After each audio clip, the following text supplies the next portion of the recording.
On the Spot with Michelle McCory is brought to you by Prime XBT. Hello, I'm Michelle McCory. Thank you for joining us. The Federal Reserve will be launching its FedNow service later in July.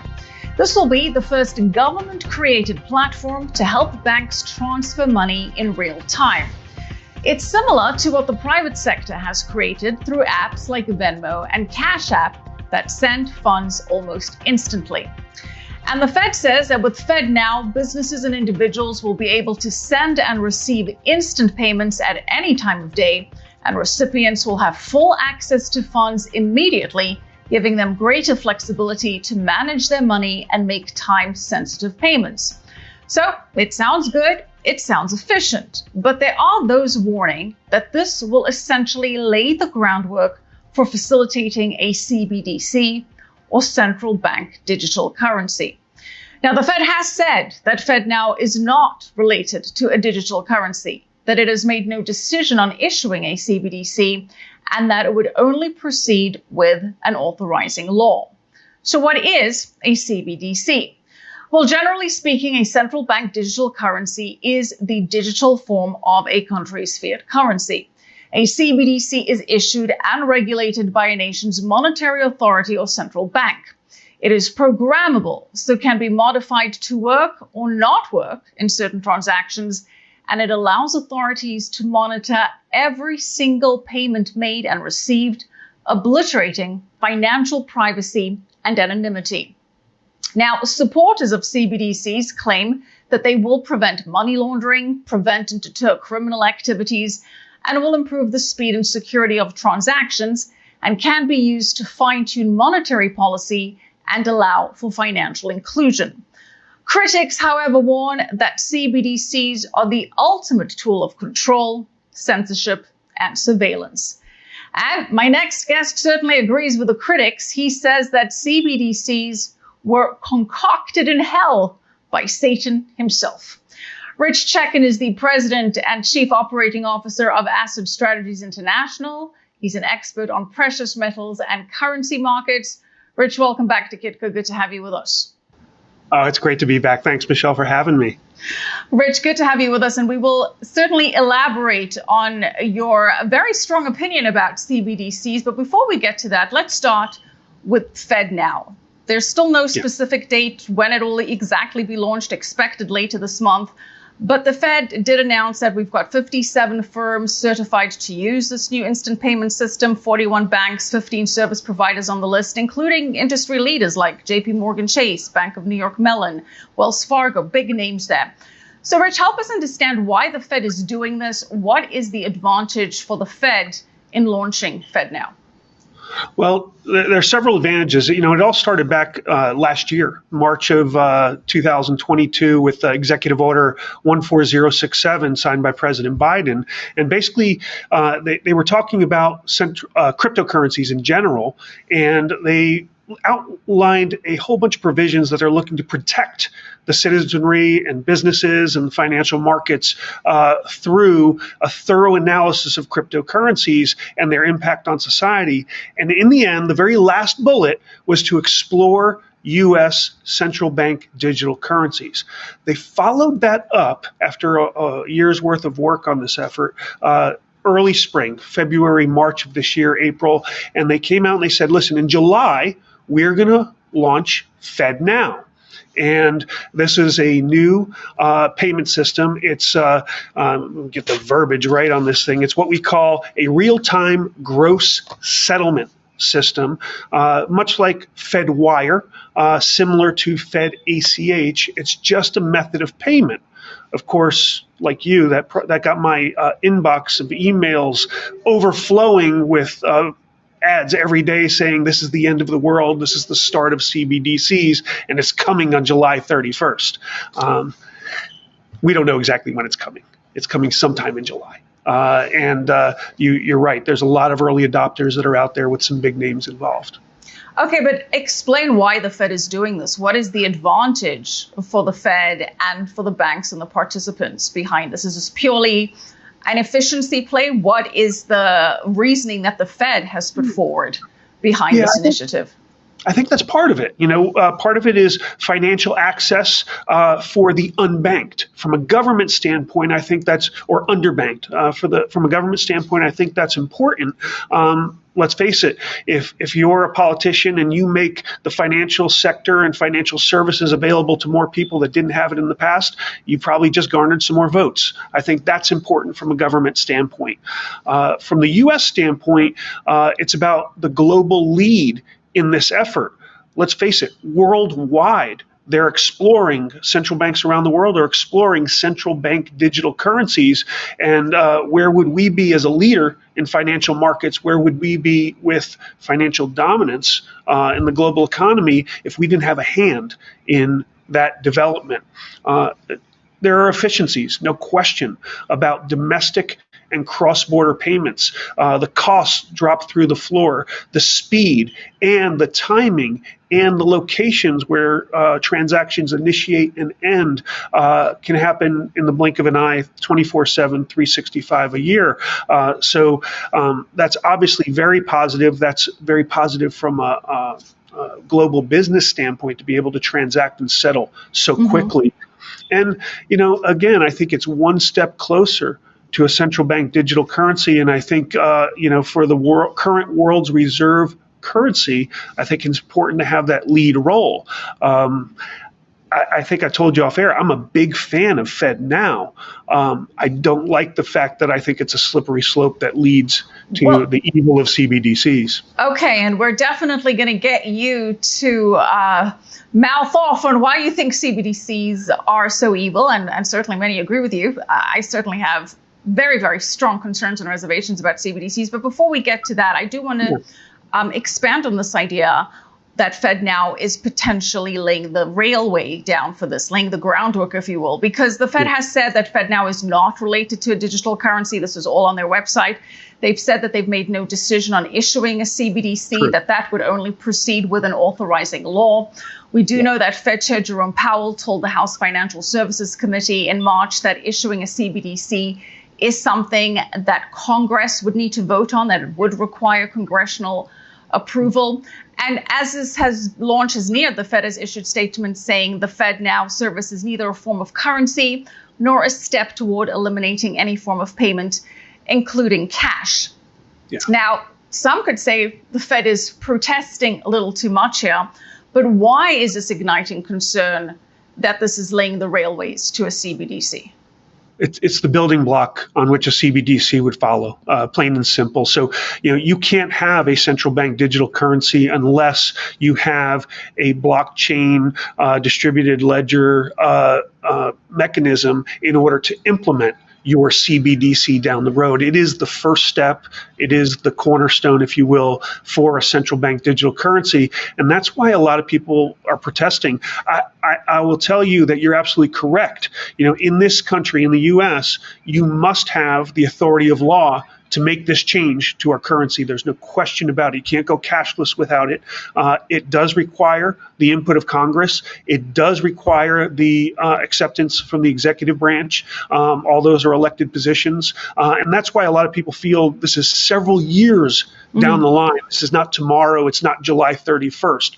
But the cornerstone is being laid now. And the time to look forward to what that means to us and the implications and whether or not we can block that or structure them in a way that are more suitable for freedom-loving citizens, I think is now. We have to be looking at this now, not later.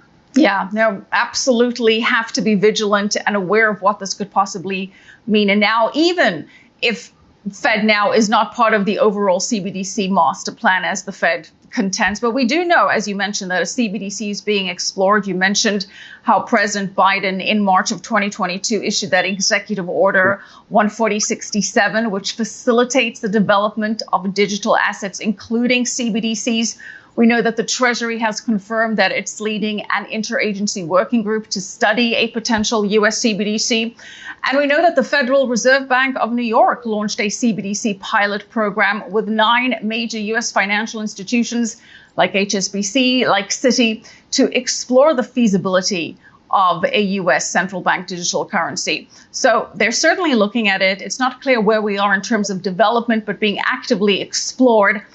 So help us understand why you think it's so important to be aware of this now and to start raising major opposition to this concept. Last time we spoke, you basically called a CBDC the spawn of Satan. Why are you so vehemently opposed to a CBDC, Rich? Well, I do see the positives. I'm not immune to that. I'm not blinded to that. I do know that it can help combat money laundering. And by the way, the positives are the ways they will be sold to us as citizenry. That's how they will get us to adopt it. Combat money laundering, combat tax evasion. On the flip side, help you get your tax refunds quicker. They probably won't talk about collecting your taxes quicker, but they'll talk about getting your tax refunds to you quicker. It'll reinforce American financial leadership. It'll be real-time settlement, like I said, 24/7, 365 on transfers.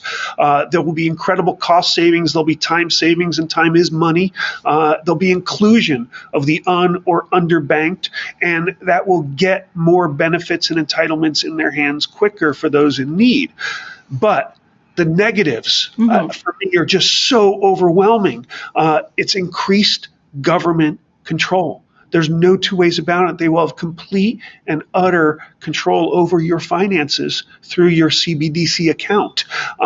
It will be increased regulation, and we don't have to get into political affiliations, et cetera. But I just look over time, and I don't see a lot of areas where government regulation has tended to reduce costs or sped up a process in the long run. It could have an impact on the banking sector. They talk about disintermediation, which is a really big word that basically just says we're going to cut out the middleman. If all these people have access to their CBDC accounts and crypto or the CBDC access, they don't need the bank. You get rid of the middleman and go straight. They're looking to that at the potential of a massive migration of wealth out of the banks, and where does that leave the banking sector going forward? And the biggest one for me is just the complete loss of individual privacy. There's no financial privacy with the CBDC, and you can just dig through your emails and you'll see all the people talking about the horrors of what could be. And you say to yourself, listen, it's a benevolent government. It's a wonderful country. They're going to do the right things. But a lot of times the best intentions turn into horrible loss of civil liberties, civil rights. And once they're gone, they never come back.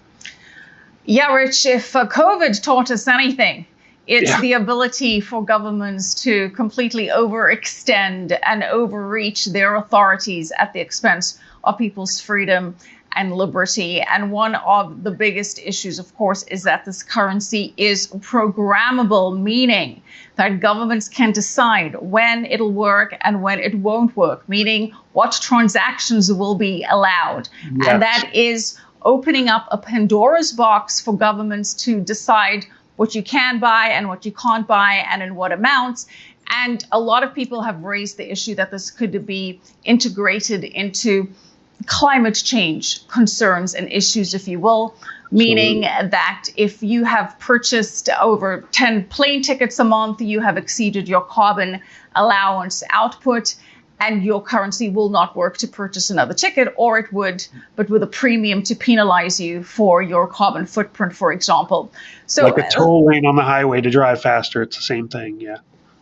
Well, with potentially more damaging consequences, you could argue that that has intentions to protect other drivers by having a toll or having a speed limit. But this is certainly a topic that, as you quite rightly say, once you put it out, you can't take it back. And we do know that regardless of what we're thinking, the Bank of International Settlements, the World Economic Forum, the WEF, are certainly advocating for CBDC. The WEF, very big proponents of this. It was discussed at the annual meeting of the new champions in China last week on June 28th.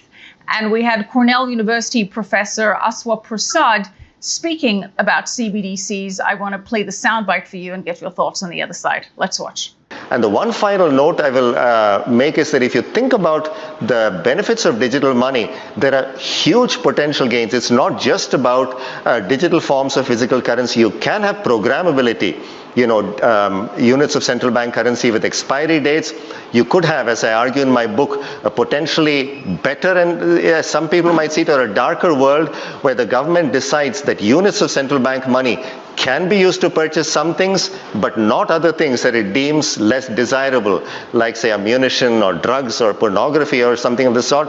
And that is very powerful in terms of the use of a CBDC. Yeah, Rich, very powerful indeed if the government decides what you can and cannot purchase with your money. Now, granted, you could position it in that it will prevent what we consider to be illegal purchases. But at what point do we lose control and liberty and freedom and give away too much power to the government to decide what we can and cannot buy with this? What are your thoughts on those comments, Rich? Yeah, there's no question where they're going with this. I mean, the CBDC will be sold as the cure for all our evils. I mean, it's just horrible. He touched on something else there, programmable. You can turn it on, turn it off, and it's not just because of what you're buying. Maybe you're not spending your money fast enough. Maybe the economy that is a consumer economy that thrives on consumer spending, if you're not doing your part, they can take it back. Maybe it's negative interest and they just start leaking money out of your account just because they decided to. There are a lot of negatives. And, I'm a firm believer that if you control the money, you control the people. And there's no doubt in my mind that a lot of central banks around the world are looking at this as a means of control of the populace. There's no question in my mind that China is taking a lead on this. That's of paramount concern to them. I just hope that we're not in that bucket. I do like the fact early on, Michelle, that we are seeing some pushback. Governor DeSantis in Florida has already signed a bill basically outlawing CBDCs in Florida. I believe it's Louisiana, I want to say Alabama, Texas, and North Dakota have similar bills up for signing. I'm glad to see people are starting to be proactive about pushing back. You got to have a real discussion before something like this comes into play. And all of the things that President Biden laid out in that executive order over a year ago need to be fully explored. And I hope it's not just by government personnel. I hope it's by the private sector as well. And they actually listen to the results of those comments.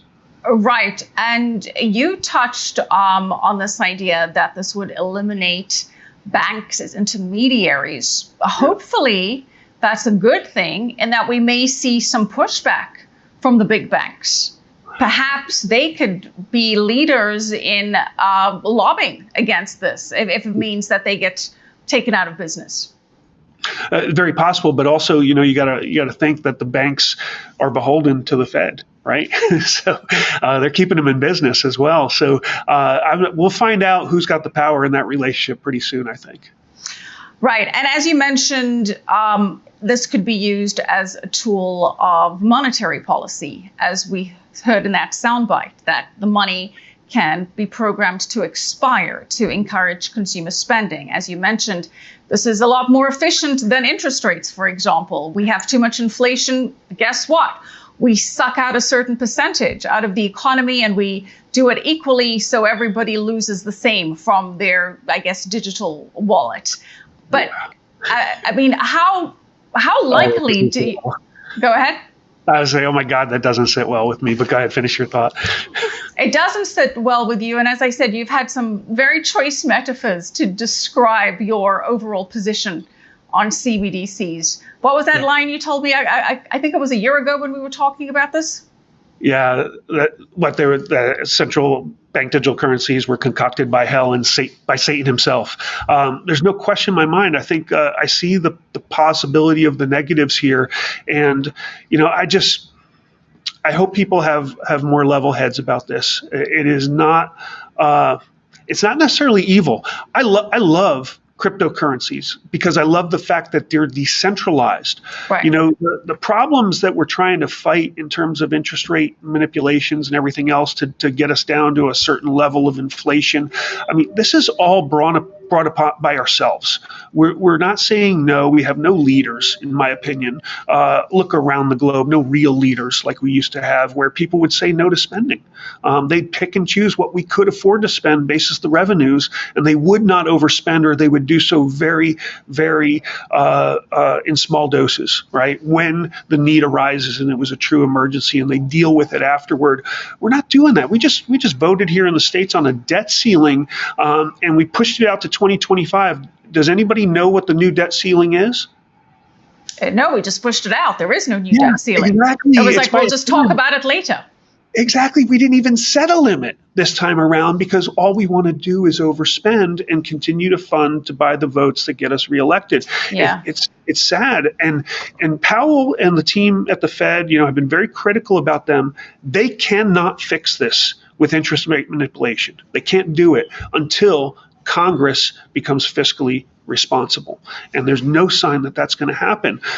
If it was a decentralized central bank digital currency with a limited amount of issuance, I'd all be in favor of that. Because it forced them once again, and I think, by the way, the only way they could do that is to tie it to gold somehow. But this way they would be forced to balance their checkbook like they used to do before we eliminated the link between gold and the dollar. Well, I like the commodity-backed angle, Rich, but I don't think it can be decentralized and part of the government by definition, because the government is a central authority. So as long as you have a central authority issuing this currency, even if it is backed or pegged to some kind of commodity, it is still very much centralized, and it would still be subject to all of those concerns that we discussed, like programmability, like completely obliterating privacy and anonymity. And the big concern, Rich, is that this may impact people's ability to protest, people's ability to express their thoughts, that this could be a big method of curtailing freedom of expression, freedom of movement. As a similar example, not linked to a CBDC per se, but we saw two examples on the world stage. We saw in Canada how when the truckers were protesting against the vaccine, whether you agree with them or not is another issue, but they did have a right to protest, they were effectively taken off the banking system by the Trudeau administration that issued an emergency law to get them unbanked and prevented people from donating to their cause. And very recently, we've heard from Nigel Farage, who was one of the big proponents of Brexit in the UK, that he has been kicked out of the banking system. He has been rendered bankless because of his political views and thoughts. So mainstream banks are not willing to do business with him. When you have a CBDC, Rich, this is so much easier to enforce, and potentially even more problematically is that people self-censor. People would go, well, I'm too scared to say this or do this because I can't afford to then be taken off the system. I guess that ties into Satan's agenda there, as you call it, Rich. Yeah, I don't think Satan looks for a lot of opposing viewpoints in hell. And that's government coercion, basically. I forget who said it. I should know this, but, a successful nation is basically one where the government is fearful of its people, not the people being fearful of the government. This puts so much power in the hands of the government. And I'm not talking about armed revolution or anything like that. I'm not evoking violence or anything. What I'm saying is the government is for the people. At least in America, that's the way it was set up. It is not. The people aren't there to serve the government, but the tables are getting flipped. And if you put that kind of power in the hands of politicians, I promise you they're going to abuse it. That's what history tells us. It will happen. And it'd be a sad day, in my personal opinion. Well, look, as you mentioned, it has faced some opposition in the U.S. from the likes of Florida Governor Ron DeSantis, who said it would be banned in Florida. Very vocal criticisms from Senator Ted Cruz and from Congressman Tom Emmer. Do you think that this would happen in the U.S.? Do you think that there is political will for this? Or that, as you said, people will just be bamboozled and not told what exactly it is as it gets launched? How likely is it that this does, in fact, happen in the U.S.? I think you're going to have a pretty good fight, and it's going to be pretty equal. I really do. Unfortunately, I think the social movement towards censorship and, like think or whatever. Everybody's got to think the same thing, and it's not what this country was founded on. And I think people are entitled to their opinions, but they're getting censored, and censorship by the government could be that next step with a CBDC.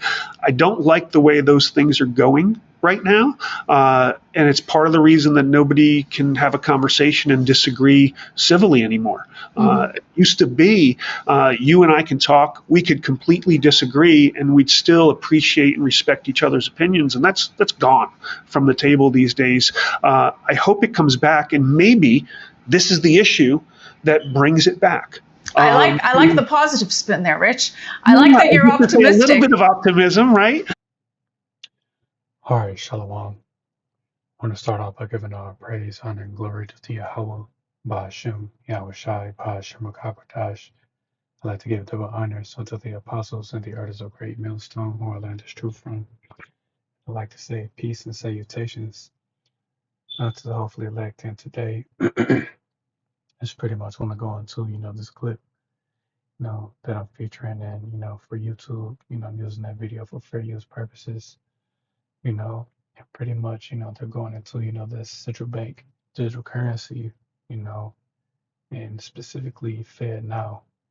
Now, that man made, a few valid points, but at the same time, it's going to happen.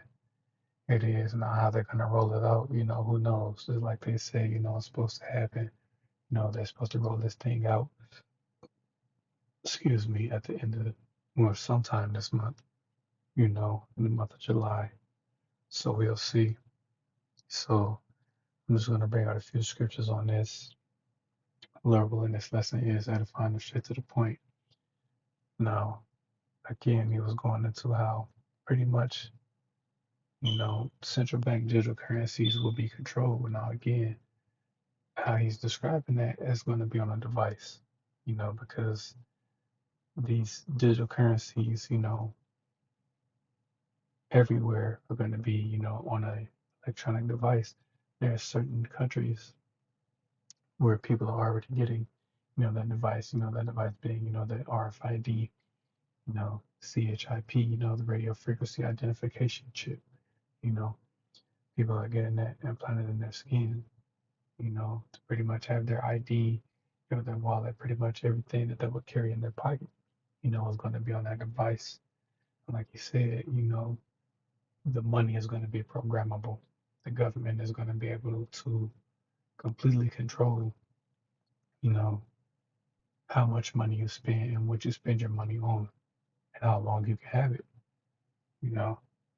So just like the interview with Aaron Russo and Alex Jones, just like you said, total control. And that's pretty much what, this government, i.e. Esau Edom wants. He wants total control over the people, So I'm going to start in the book of Isaiah, chapter 36 and verse 6. And it says, Lo, thou trustest in the, Lo, thou trustest in the broken staff. Lo, thou trustest in the staff of this broken reed on Egypt, whereon if a man lean, it will go into his hand and pierce it. So is Pharaoh, king of Egypt, to all that trust in him. And yes, that's what's going to happen ultimately to, a good majority of people here in America. They're going to trust in Egypt, which America is, spiritually Egypt. They're going to trust in it, and they're going to get pierced, They're going to get that device implanted in them. Again, it's like, he made a lot of valid points. He said, this came from Satan himself. Well, not the spiritual demon Satan, but the physical Satan, Esau, Edom, yes, came from him, So just before I go into that, just to, make a point, because this is the reason why these things are happening. There's the book of Job, chapter 9 and verse 24. The earth is given into the hand of the wicked. He covereth the faces of the judges thereof. If not, wherein who is he? And yes, the wicked being Esau, Edom, He is the wicked. He's running the world right now, and this is what he wants. This is a part of his new world order. You know, is to pretty much have everyone tagged so he can control everyone. You know, he wants to be like the Most High. I'm going to bring that out as well.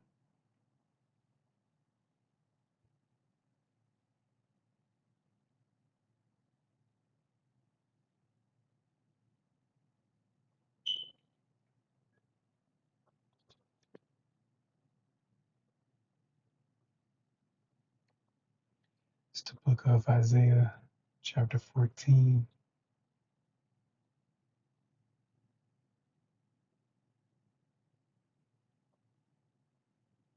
I'm going to start at verse 10, and it says, all they shall speak and say unto thee, art thou become as weak as we? Art thou become like unto us? Thy pomp is brought down to the grave, and the noise of thy vows. The worm is spread under thee, and the worms cover thee, talking about decay. Verse 12, how art thou fallen from heaven, O Lucifer, son of the morning? How art thou cut down to the ground, which didst weaken the nations? Yes, that Lucifer is talking about, you know, the enlightened ones. In this case, it would be the elites, you know, because the word Lucifer simply means light bearer. It's not actually talking about Satan, you know. That's what Christianity teaches you, that Lucifer is, the spiritual Satan. No, it's not what that's talking about. It's talking about Esau, Edom, because ultimately, again, the word Lucifer simply means light bearer. So those of us that are in this truth, we pretty much carry the light, which is this truth. So we will be, light bearers, Verse 13, for thou hast said in thine heart, I will ascend into heaven. I will exalt my throne above the stars of Yahweh. I will sit also upon the mount of the congregation in the sides of the north. I will ascend above the heights of the clouds. I will be like the Most High, and yes, that's what Esau Edom wants. He wants to be like the Most High Yahweh. He wants to be like the Heavenly Father, you know, because he pretty much wants to know all and see all, He pretty much wants to be in control of everything.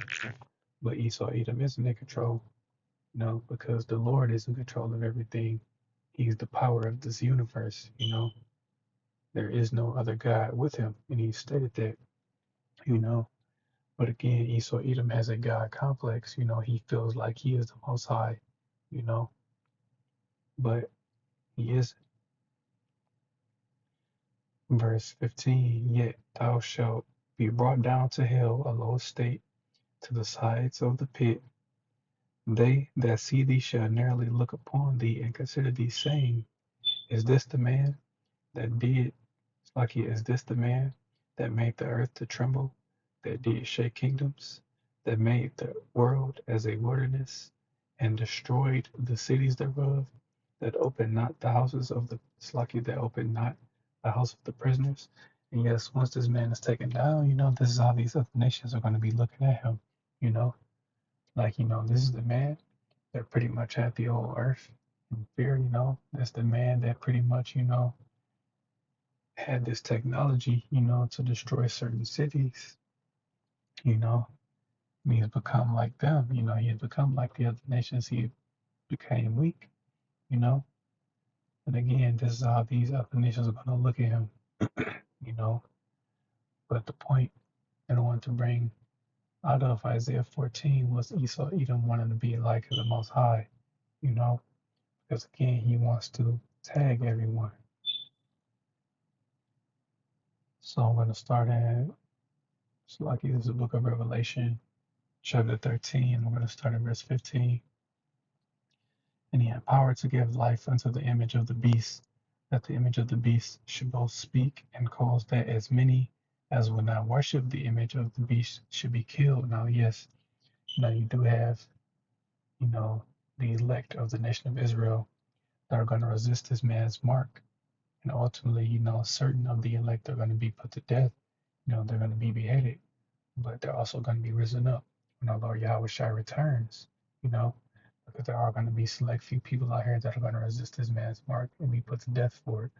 You know, verse 16, and he causeth all, both small and great, rich and poor, free and bond, to receive a mark in their right hand or in their foreheads, and that no man might buy or sell, save he that had the mark, or the name of the beast, or the number of his name.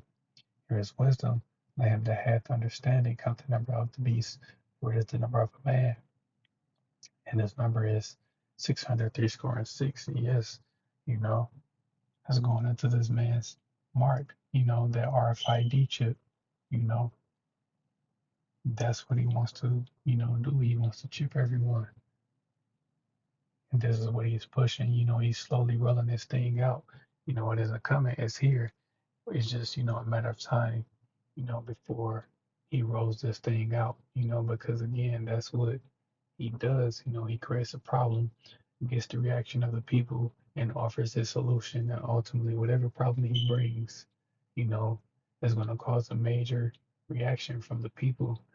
And his solution to whatever problem he brings is going to be, this device, because the American economy is going to collapse, soon, because it doesn't have that long, you know. And then also, for the people that receive this thing, they really don't understand that this is going to happen.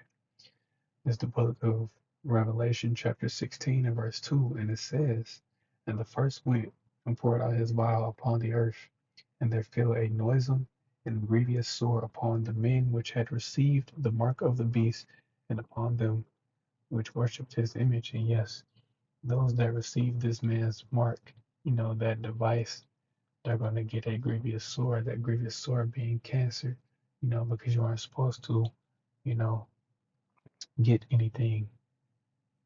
First, you weren't supposed to make any cuttings in your flesh, going back to the book of Leviticus, weren't supposed to make any cuttings or markings in our flesh, but ultimately you weren't supposed to get anything implanted up under your skin either. You know, this device, is going to be emitting radiation, so therefore it's going to give people, give the people that get it cancer, you know, that's the noisome and grievous sore, you know, and the people don't realize that, they pretty much set themselves up for failure, but they think this man, you know, is the savior, but he's not. Only our Lord Yahweh Shai is going to deliver us from the trouble that is going to come upon this earth, you know. And real quick, we'll go to the book of Revelation, chapter 20 and verse 4, and it says, "And I saw thrones, and they that sat upon them, and judgment was given unto them. And I saw the souls of them that were beheaded for the witness of Yahweh Shai, and for the word of Yahweh, and which had not worshipped the beast, neither his image, neither had received his mark in their foreheads or in their hands. And they lived and reigned with Hamashiach 1,000 years." And yes, it's going to the elect, you know, that certain number of, the elect that are going to be beheaded, but, they're going to be risen up. Again, they're going to rule, they're going to be, the first fruits, they're going to reign with the Yahweh Shai. Now, ultimately, the kingdom of heaven is forever. It's just that initial 1,000 years, because that's when, our kingdom is going to be built up. We're going to use the other nation to build up our kingdom, starting with Esau, Edom. Then I'm going to end it on this. This is the book of Revelation, chapter 19, verse 20. This is the judgment, for the people that receive this man's mark. It says, "The doom of the beast and false prophet. And the beast was taken, and with him the false prophet that wrought miracles before him, with which he deceived them that received the mark of the beast, and them that worshipped his image. These both were cast alive into a lake of fire, burning with brimstone." And yes, that lake of fire is talking about America once those ICBM missiles hit it during World War III, because America is going to be destroyed, you know. is going to be left completely desolate. And the book of Isaiah 34 goes into, vivid detail of how America is going to look after that destruction takes place, and then this will be it. It's the book of Revelation, chapter 20 and verse 14. And death and hell were cast into the lake of fire. This at the second death. And whosoever was not found written in the book of life was cast into the lake of fire. And yes, you have 2/3 of the nation of Israel, that are going to be put to death in various fashion. But those that receive the mark of the beast, they're going to be burned alive, you know, because that first death, is when the Lord, flooded the entire earth and only saved Noah, his sons, and their wives, This time, the Lord is going to bring a flood of fire, but, the entire world isn't going to be destroyed, Only America is going to be completely left desolate. Various parts of the world will be hit, but only America, aka Babylon the Great, is going to be utterly destroyed, So, Lord willing, this lesson was edifying. I want to give all praise, honor, and glory due to Yahweh. Ba'ashem Yahushai, Ba'ashem Rakakwadash.